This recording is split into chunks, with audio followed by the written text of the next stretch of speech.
বিপর্যস্ত অর্থনীতিকে টেকসই ও প্রবৃদ্ধি নির্ভর করতে চায় বিএনপি সরকার। এজন্য বিশেষ পদক্ষেপের কথা জানিয়েছেন প্রধানমন্ত্রীর অর্থ পরিকল্পনা উপদেষ্টা রাশেদ আল মাহমুদ তিতুমির। অর্থনৈতিক কৌশল প্রণয়নে পরামর্শক কমিটির সভা শেষে তিনি বলেছেন যে জ্বালানি সংকট কমাতে তেল গ্যাস অনুসন্ধানে বিশেষ মনোযোগ দেওয়া হচ্ছে। বিস্তারিত প্রতিবেদনে। অর্থাৎ নিম্নবিত্ত দরিদ্র হয়েছে। দেশের অর্থনীতির গতি প্রকৃতি ও নতুন সরকারের পরিকল্পনা তুলে ধরতে এই বৈঠকের আয়োজন করে সাধারণ অর্থনীতি বিভাগ। প্রথম সভায় উঠে আসে বৈশ্বিক ও অভ্যন্তরীণ বহুমুখী চ্যালেঞ্জের নানা দিক। আর আমাদের ছিল প্রধানমন্ত্রীর অর্থ পরিকল্পনা উপদেষ্টা জানান, ভঙ্গুর অর্থনীতির উপর দাঁড়িয়ে ক্ষমতা নিয়েছে বিএনপি সরকার। এ সময় চলমান জ্বালানি সংকট সমাধানে নতুন অনুসন্ধান ও বিকল্প উৎসের উপর গুরুত্ব দেন তিনি। আর পরিকল্পনা প্রতিমন্ত্রী জানান, বিপর্যস্ত অর্থনীতিকে টেনে তোলাই সরকারের মূল লক্ষ্য। প্রতিবারই সরকার গঠনের পরে এই ধরনের সংকটের সম্মুখীন হয়েছি। যে তেলের সংকট, আমরা যেহেতু তেল আমদানি করি, তাহলে লেনদেন ভারসাম্যে বড় রকমের ঘাটতি তৈরি হবে। কিন্তু এই সংকটের মধ্যে সমাধানই করা হয়নি।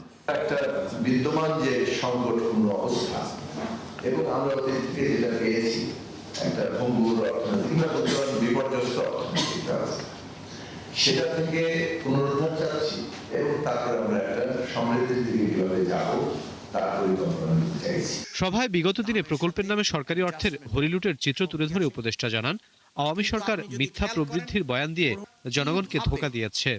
তাই অতীতের নেয়া সব প্রকল্প পুনরায় মূল্যায়ন করবে বিএনপি সরকার। এ সময় আগামী 2 মাসের মধ্যে অর্থনৈতিক কৌশলের খসড়া তৈরির কথা জানান জিডি সদস্য ডক্টর মঞ্জুর হোসেন।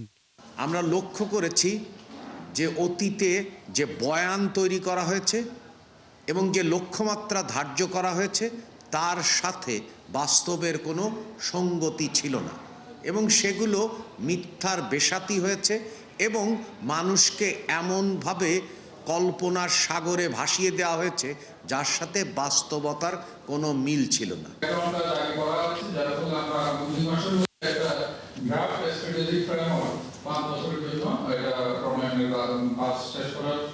আশা করছি মাঝে আমরা কনসালটেশন প্রসেস অন্যান্য বিষয়গুলো চলবে এবং ফাইনালি আমরা একটা হয়তো আমরা 2-3 মাসের মধ্যে পেয়ে।